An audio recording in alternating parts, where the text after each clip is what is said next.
Coming up on The Potter's Touch. Life will make you a prayer warrior, whether you're a prayer warrior or not. I'm not talking about church prayer.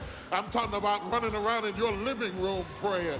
I'm not talking about this little fancy, fuddy-duddy stuff you do in church. I'm talking about driving down the road with tears in your eyes, talking to God, saying, Lord, I need your help to deal with this.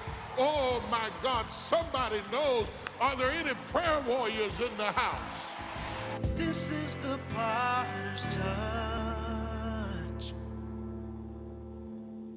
I'm excited to share this word with you today. I believe it is of paramount importance. The message discusses a profound and prolific ideology. It says a new dimension of grace. Grace unfolds itself as you walk with God. God uses often adversity as a womb to incubate your greatness. The more life resists you, the stronger you become. He has a way of fortifying you through the storms you've been through, and everything you've been through makes you tougher than you were before. A new dimension of grace. 1 Samuel chapter 2, verse 18 through 21. There you will find the word of the Lord for us. Let's look.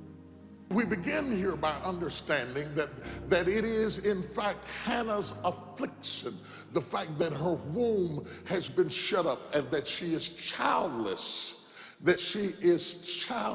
in a society that attributes the worth of a woman to her ability to produce children, that she is childless in a society, a misogynic society that doesn't really recognize the value of the woman's worth, save she produced children, and yet she is in this situation where her husband has two wives. You can't do that now, but calm down. You're in the wrong dispensation. You're going to have to take the one you got and work it. Just work it. Look at somebody and say, work it. But her husband has two wives, and one of them, Penina, is producing children like popcorn at the AMC theater. And sometimes somebody else's success exacerbates your own frustration.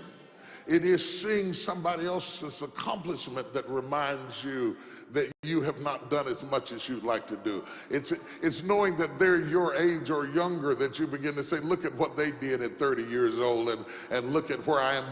Those kinds of little nudges are how God nudges you out of your comfort zone and stops you from being satisfied to stay where you are and makes you plead to go to the next level. Are you following what I'm saying?